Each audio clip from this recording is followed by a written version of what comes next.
Khathide siyabonga mfowethu ngokusivakashela endabeni kamakhalekhukhwini. Kufuneka siqoxa nge-March and March nensizwa nobunsizwa foundation. I-March and March wonke umuntu uyalazi udaba lwayo clear nomholi wayo siyamazi uJacinta nawe ke alongside her no macingwane to a lesser extent maybe insizwa nobunsizwa foundation yini ubani insizwa nobunsizwa foundation?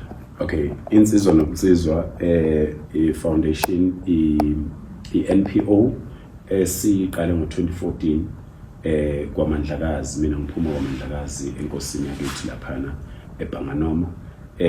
Siqale ngesikhathi kade kugcwele kakhulu indaba yokuganga kwensizwa, zintshontshe inkomo zabantu, imbuzi zabantu nazo zonke lezo zinto. Then saqala ke insizwa nobunsizwa sithi uma uyinsizwa phela yiba nobunsizwa. Awukwazi ukuthi uyibize ngensizwa ingane yakho ungayodli. Awukwazi ukuthi uyibize ngensizwa ube untshontsha. Awukwazi ukuyibiza ngensizwa unganakile emphakathini ukuthi odade wenu nezingane nawumama nomphakathi wonke nje jikelele uphephile. Manje ke sasesiqala ke insizwa nobunsizwa okuyiyona esakha ngayo ibutho lakwaMandlakazi. Njengoba ibutho lakwaMandlakazi lelikhulu kangaka lakhiwa insizwa nobunsizwa ngokuthi sihlangane nabafowethu oJatha neinsizwa osuke esishozini umfoka Ngcobo neinsizwa eziningi nabanewethu abasikhulisa induna zenkosi. Iqhamuka lapho ke insizwa nobunsizwa. Into yenza ngikubuze ngensizwa nobunsizwa foundation wena Khathide ngoba kade ngike ngabona la amanye ama videos eniwafaka la ku social media ni wona lo msebenzi eniwenzayo ni round up ama street kids nama drug addicts lapha eThekwini okuwumsebenzi omuhle. Kwenzakalani because kuyakuvele nje nibaqoqa and then what happens to them after that? Okokuqala umsebenzi wabantu abahlala emgwaqweni umsebenzi sawuqala ngabo 2014 empeleni ngoba sasibuka lokho ukuthi kungani ngoba lezi ingane sizinsizwa thina kodwa izingane zezinsizwa nezingane zamadoda ehlele emgwaqweni kungani kwenzeka lokho. Sasenza nje inhlolovo sifuna ukubona ukuthi kudalwa yini lokho. So ke manje njoba sikuvusa manje sikwenza kuba ubufakazi bokuthi lempe silwayo ukuthi ngempela abantu bokufika bayagana South Africa sithi nampu ubufakazi. Uma ngabe umuntu omunye sadidekile ukuthi kungani kuthiwa abantu bokufika bahambe nabo ubufakazi beingane zakithi ehlele. Hayi ngoba niyithatha lezi ingane mhlawumbe nizise ku rehab. Sinalo lolo hlelo kodwa eyethu ke eyethu rehab izoba nomehluko ngoba eyethu rehab akuzukuba ileyo ukuthi kuthathwe ingane ibekelwe isikhathi esithile then base kubonakala ukuthi ingcono isiyasuswa. Eyethu rehab akuzukuba ile eyimali yokuthi abazali bakhiphe imali ukuthi ayingisizeleni nangu umntana. Sifuna ukuyobuyisa thina kusukela phansi ukuthi ingane izalwa ubani, isibongo sayo yakwabani, isiko layo lithini, yenzelwa ilezo zinto lezo okufanele zenziwe enganeni ngoba enye ingane izibe umdlwembe nje uthola ukuthi ifoundation yayo ayenzekanga kahle uma kusuka phansi. So ke sinayo into undunankulu waKwaZulu-Natal ubaba umhlonishwa uThami Ntuli usethembisile ukuthi uzoselekelela kodwa nomphakathi khona ukuphosayo njengamanje ukuthi iqaleke i-center noma isikhungo lapha sizobeka khona lapha sizobathatha bonke labantu lapha eGoli naKwaZulu-Natal sizobathatha siyobahlalisa kuleya center. Asizokugcina ukubahlalisa kwi-center. Sifuna ukuthi siyazi ukuthi ukutshala ngoba thina ama-Afrika abantu abaningi abaqonda ukuthi ukutshala isihlahla simile kuwelapha umphefumulo. So ke sifuna lezi ingane ukuyibuyisa siyoyifundisa ngisho ukutshala. Ingane ivuke ekseni ethi mayelele acabanga ukuthi kunesihlahla sami ngisitshalile funa ngivuke ekseni ngisinisele. Umsebenzi oncomekayo Khathide ukhulume ngebutho lakwaMandlakazi. We are seeing amabutho in a role ebesingayijwayele phambilini. Amabutho have always been known as sort of like a royal guard for KosiBakaZulu and sort of maybe a custodian of Zulu culture. Sibona ba involved kumamachis. Esingase sicishe sithi mhlawumbe ezombusazwe in a way. Yeah. Uma usikuhlukanise kahle ke mawungizwa ngithi insizwa nobunsizwa iqala kwaMandlakazi iqale ilekelela izinsizwa zenkosi yakwaMandlakazi yingakho yagcina ikwazi ukukhanda ibutho lakwaMandlakazi kodwa mase siza kulokho kwamamatch lezi insizwe nizibona lapha emgwaqweni akulona ibutho yinsizwa yamadoda emizi obaba njengoba nisuke nibona khona ngisho abantu abadala kunathi abangaba ubaba kimi abangaba ngobaba kimi abasukumile bathi no lokho kwenzeke ezweni nami nginengane engasafuni ukufunda ngenxa ukuthi ihlele emgwaqweni angize ngizohlanganyela nalamadoda sihlanganisa amaphimbo sihlanganisa imimoya yethu sibe senze into ewumkhuleko yingakho lokhu saqala uyobona ukuthi thina sihlabelela amaculo kwaZulu sinxusa uNkulunkulu ukuthi uNkulunkulu akabe nathi ukusilekelela ukuthi kulunge izwe ngakho ke akuwona amabutho lawa izinsizwa ngamadoda akhathazekile ngezwe lawo afuna izwe lawo lilunge yebo mhla inkosi ibiza abantu mhla inkosi iphumile imi ngaphandle iyakwazi ukubiza amabutho ithi amabutho abe khona ukhona umkhosi oselo umkhosi womhlanga umkhosi wokweshwama umkhosi ngoba bekuzoba umbuzo wami olandelayo lo usocishe waphendula kancane ngoba 2 days ago indunankulu yakwaZulu umntwana uShenge khulume istatement la esithi isilo kuphela esikwazi ukukhipha imvume ukuthi kuhlangana amabutho no ubeqinisile uShenge ubeqinisile inkosi inazi izinto eqondene nazo ubeqinisile uShenge kunjalo inkosi kodwa isilo sineyinsuku zaso siyazi ukuthi nje isilo sizowabiza amabutho siwabizela umkhosi wakwaDukuza umkhosi weLembe so siyavumelana ukuthi amabutho lawa no akuwona amabutho izinsizwa lezi akusiwa amabutho inkosi kuphela ebiza amabutho izinsizwa mazihlanganisile zikhathazeke ngento eyenzeke endaweni akusile ibutho lela ifa kuona lamabutho izinsizwa lezi zakho Mphephetha they dress up like amabutho they behave like amabutho I've seen the kind of discipline kubona umusukuba ubakhuza lapha emgwaqweni that one associates with military units and now amabutho they are armed like amabutho so if lamabutho akho engawona amabutho then who are these men that are in your these are concerned citizens these are concerned citizens uma ibutho alibi nomuntu osifazane phakathi ibutho akuyabibikho umuntu osifazane phakathi so these are concerned South African people who happen to have a culture ekhona emagcekeni emzini yakubo so akusikho ukuthi njengoba bazi ukuthi kwenziwani emakhosini ngeke bekwenza abakwenzi ngegama lenkosi kulezi insuku bakwenza ngoba bangabantu base South Africa behlangene umuntu osifazana kangene ebuthweni so ke njengoba lezi insizwa ihlangene ziza nezingane zakubo zamantombazana ziza nabantu besifazana uyazi ukuthi Khathide leli butho lakho leli libutho leli movement lezi insizwa nobunsizwa uyazi ukuthi mina lengikhumbuzani elaliba nabo nabantu besifazane nanani would you agree uma ngithi there are warring similarities between leli butho kwe movement yakho namabutho eIFP ngesikhathi sodlame esasiwabona ephuma emahostela and who were responsible for atrocious acts all over the country would you agree no I won't agree because okokuqala lokho kwenziwa lezi insizwa ezikwazi ukulalela zu5000 zikwazi ukungilalela zu10000 akekho umuntu okwazi ukwenza leyo nto leyo akekho umuntu owenza leyo nto leyo laba abantu abanalo udlame we've been marching for over 1 year 6 months manje alukho udlame olukwela bakhona so ke masizoqhathanisa namabutho eIFP noma insizwa zeIFP phinde siqhathanise nabantu ababenza udlame kodwa uyabona lama similarities zayiphuma emahostel leza they were loosely structured including having women oh okay no these ayiphuma emahostel these are ziphuma phi lezi insizwa yabantu base South Africa laba they are coming all over the country and they are not provided transport. That's why when you see me in Joburg, you will see 10,000 people. When you see me in Eastern Cape, you will see 10,000 people. When you see me in Pangeni, Mtubatuba, Esho, they are not even provided. These are people who understand the call and the cause that in South Africa, we have a problem. Let us show our government in a peaceful way. Ukuthi we want this country to be fixed. Kuneyintsolo ezithi kunabantu abaneyinjongo zepolitiki zokufeza injongo zabo zepolitiki, that your movement is being politicized. Bengicela ukuthi sizoyifaka kulelo kuzana le video le eka uMaqingwane Ungizwe. I would say he's your wingman. Anyway, okay. Ungizwe uthi la bekumele ngayi parliament. I'm sorry, my gadget failed me. I think you've seen this. Bekumele ngabe parliament nina 90%.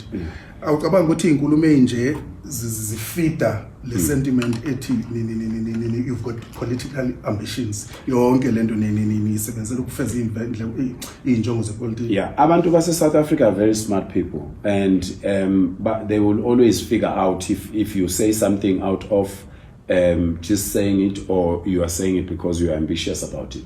So I mean, I would never undermine abantu base South Africa ukuthi bathathe inkulumo yomuntu eyikhulumela ejabule bese beyamanisa nezinto, and we understand the attack that we have eqhamuka kubantu who don't want to see South Africa right, including leaders abangafuni ukubona South Africa ilunga, because voters to them is a business. So we are not, I mean, I'm not worried about what Maqingwane. I know Maqingwane.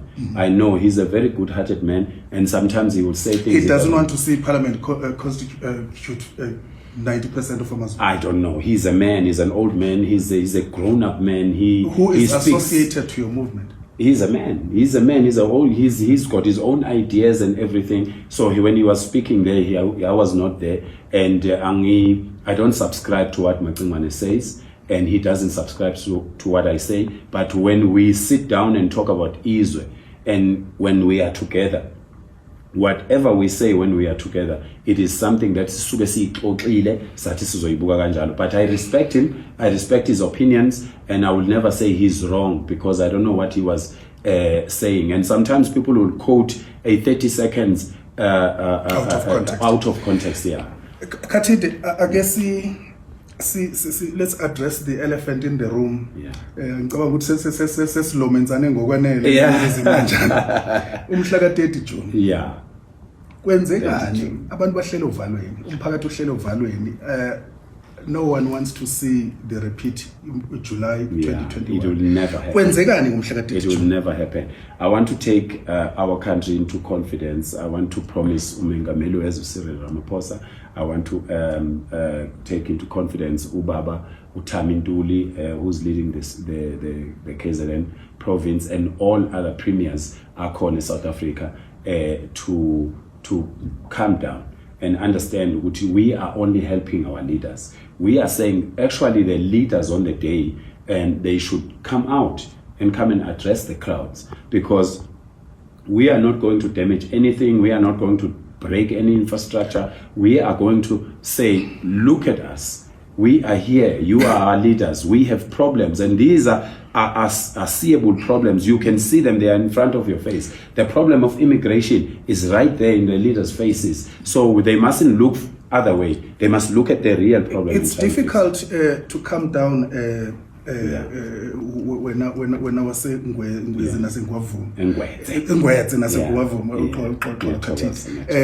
given the events of last week, Escort, where we saw looting of the community was provoked there. Let us be leaders. Let us be leaders, and let us be real about it. The community of Umjezi was provoked purposely by the illegal foreigners or people who are owning the spaza shops. They were provoked. We don't condone what happened, but ama foreigners afana yeke ukwedelela abantu base South Africa, because going to court when you are given a deadline to say by these 21 days you should vacate those shops, because by constitutionally you are not supposed to own them. So if you nisuke lapho nihambe nenkantolo niyodelela umholi, people were provoked. We don't angifuni ukuthi sithi le yanto yaba yimbi kabi, asifisi futhi ukuthi yenzeke, but sicela abantu bokufika bewahloniphe ama South African and their leaders. Ukhuluma ngokuleader izinsizwa eziyimillion ngomhla ka-30 June. Which one assumes ukuthi angicabanga ukuthi kuyoba imasha yodwa in one city. You've given assurance ukuthi you will be commanding them first of all angazi mhlawumbe usazongichazela ukuthi how you gonna command all these 9 provinces but as long as there is no provocation there won't be looting. Is that what you're saying? Yeah.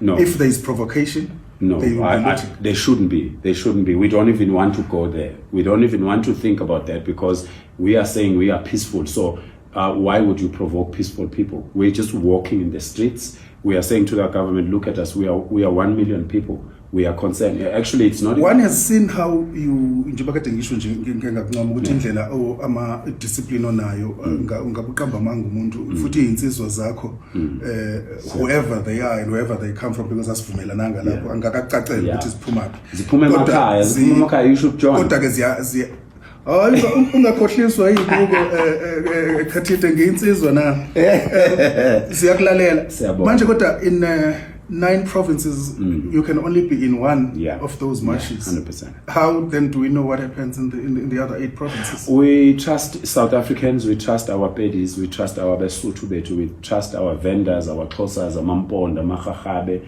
Amahlubi. We trust them that they want the same thing for South Africa. So wherever South Africans will be gathering, they must make sure ukuthi they call each other in order so that to order because bengenzi into thina as leaders. If they are following us, they mustn't do what we don't do. And if umuntu enza wherever he's going to be enza into okungeyona, amaphoyisa should be there. Are you nixhumene namaphoyisa?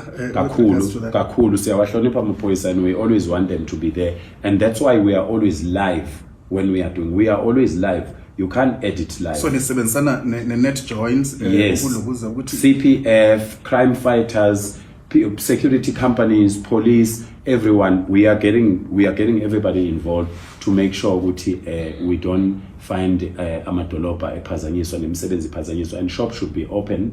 The shops for South Africans should be open on the day because people will need water, they will need juices, they will need bread. Which brings me to my next question.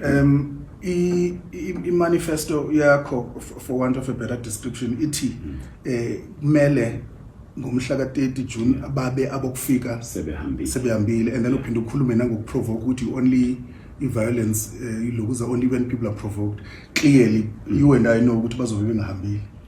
Yeah, we know some of them. Then what happens to that ultimatum? Some we got our lives to fix the country. The country has been run for 32 years under democracy. So you can't expect to go to 1 year. So we are starting this thing. This thing is going to go on for the next until it's fixed. So that's why even in March and March would say we will march until we win. Because intazam kuyisho mama Ngobeso ukuthi asizukuma ukukhumbuza abaholi bethu we are the voters, we are South Africans, please look after us. So until that is done, we will never stop. Inkinga ekhathide ukuthi some of your followers are taking this ultimatum literally.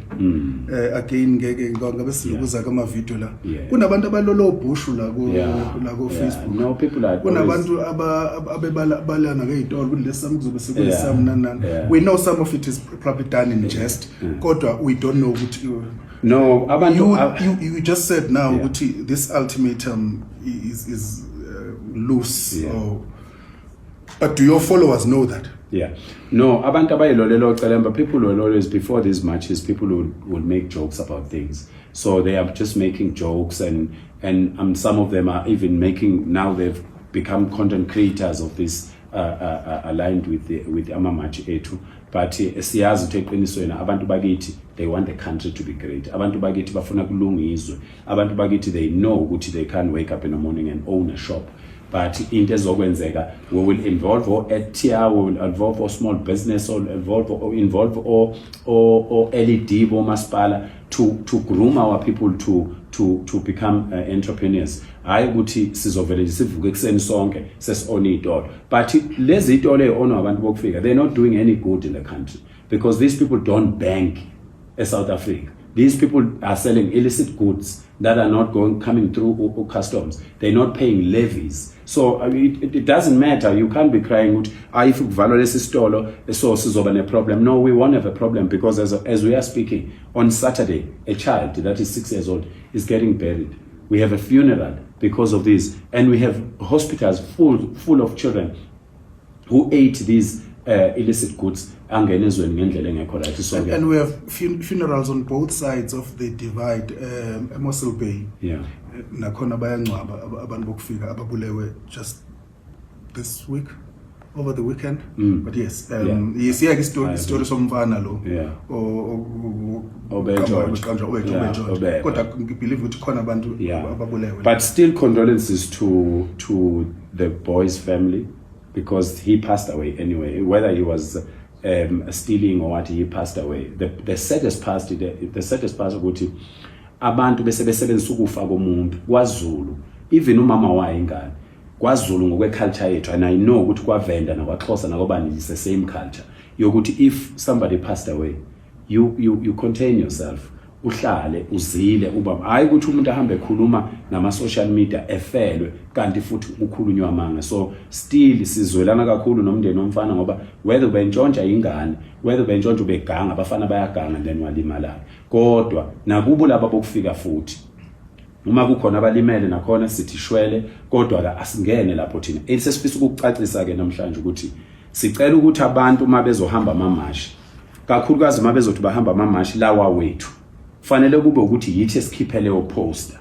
yokuthi sizobe se-Davidton, njengoba sobe se-Davidton nje kusasa nango Monday, yithi esikhiphe post, then abantu sebengeza kuleyo march and we have to be there. You can't say hayi senze imarch thina imarch inophakela umthakathi and uphakela umthakathi akayazi yona. So ke sicela ukuthi bekiyeke lokho abantu, and sesizwile ukuthi abantu they are creating these marches to go and loot and and extort money from ama foreigners. So amaphoyisa must arrest those and yonke leyo nto is being done in your name, in my name. So they asikwazi ukuvuma leyo nto ukuthi abantu behambe beyokweba beyontshontsha bethi hayi thina sizoprotecta, hayi thina sizoprotecta. Kodwa uyacabanga khathidi ukuthi if ngomhla ka-30 June turns out, goes out of hand, which you will be held liable? No. Who will do that to me? Because mina wherever I will be, there won't be any violence. Where I will be, and remember, I've never called for any march on the 30th. I said 30th is the deadline. So I did not say on the 30th there will be a march. So whoever wants to be involved on what I will be doing on the 30th, they should come to where I am. So whatever is going to happen anywhere where I'm not around, it's not my problem. But we've issued the order. No looting, no vandalism, and no hatred, no tribalism, and no xenophobia. So we've been very clear from almost 1 year, 6 months.